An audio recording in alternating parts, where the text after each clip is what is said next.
Hello everyone, JEE advance 2026 में आखिर कौन बच्चा एडवांस एग्जाम के लिए एलिजिबल होगा?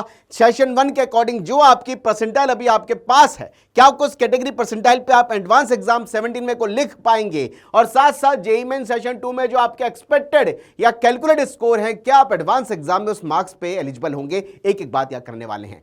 जेईई एडवांस 2026 के अंदर हमने देखा कि सेशन 2 के अंदर बच्चों जो एग्जाम हुआ था, ये 9 शिफ्टों में एग्जाम हुआ था।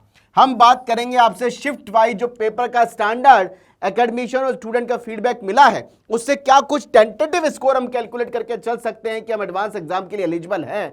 टेंटेटिवली हम आपको बता देते हैं। वैसे तो रिजल्ट जो आएगा 20 अप्रैल को सारी क्लैरिटी आपके सामने होगी, लेकिन उससे पहले थोड़ा आइडिया लगा लेते हैं कि आप एडवांस एग्जाम की तैयारी करना चालू कर दें और एडवांस एग्जाम में कौन से बच्चे सेफर साइड मिनिमम मार्क्स के हिसाब से हो सकते हैं।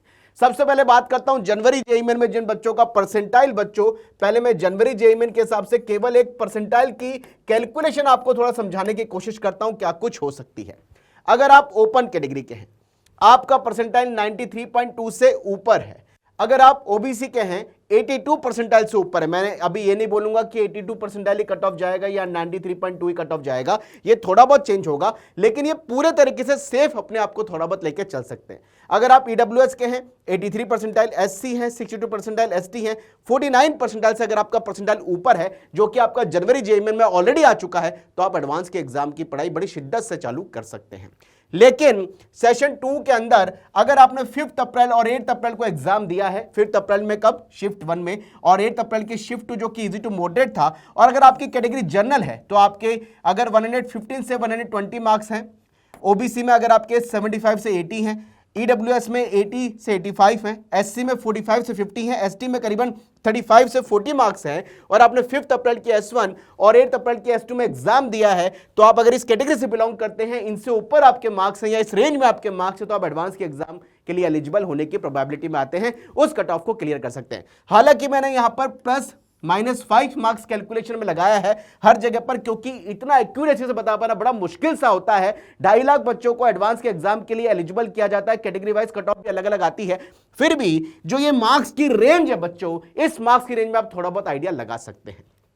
एग्जाम अगर आपने 2 अप्रैल की शिफ्ट 1, 4 अप्रैल की S1 S2, 5 अप्रैल की शिफ्ट 2 और 6 अप्रैल की शिफ्ट 1 या शिफ्ट 2 में दिया है, कैटेगरी आपकी जनरल है और आपके नंबर अगर 112 से 116, ओबीसी कैटेगरी में 70 से 75, ईडब्ल्यूएस कैटेगरी में 75 से 80, एससी कैटेगरी में 40 से 45 और एसटी कैटेगरी में 30 से 35 मार्क्स है, तो आप एडवांस एग्जाम के लिए एलिजिबल हो सकते हैं। अगर आपने पेपर 2 अप्रैल की शिफ्ट 2 में दिया है बच्चों, आपकी कैटेगरी अगर जनरल है और जनरल कैटेगरी में अगर आपके मार्क्स जो है 105 से 110, 2 अप्रैल की S2 की बात कर रहा हूं, ओबीसी में अगर आपके मार्क्स 65 से 70, ईडब्ल्यूएस में मार्क्स अगर 70 से 75, एससी में मार्क्स अगर आपके 35 से 40, एसटी मार्क्स अगर आपके 20 से 30 मार्क्स हैं, कब बच्चों? 2 अप्रैल की शिफ्ट 2 में, तो आप एडवांस एग्जाम के लिए एलिजिबल हो सकते हैं। ये मार्क्स की कैलकुलेशन हमने लास्ट ईयर की कट ऑफ को देखते हुए, परसेंटाइल की कट ऑफ को देखते हुए, जेईई मेन में जो कैटेगरी वाइज स्टूडेंट क्वालिफाई किए जाते हैं, उस क्वालिफाई कट ऑफ को देखते हुए थोड़ा सा एक रफली आइडिया आपके दिमाग में लेने के लिए दिया, क्योंकि हिंदुस्तान के अंदर इतने सारे बच्चे अभी कंफ्यूजन में हैं कि हम एडवांस की तैयारी करें ना करें, आगे पढ़ाई चालू करें ना करें, एलिजिबल होंगे नहीं होंगे। इसलिए कि स्टेट्स केवल आपको थॉट देने के लिए लिखे हैं। कमेंट बॉक्स में जरूर लिखिएगा आपके सेशन 2 में कितने मार्क्स आ रहे हैं, क्या आप जनवरी में इस परसेंटाइल से ऊपर हैं, क्या आप एडवांस एग्जाम के लिए एलिजिबल हो सकते हैं।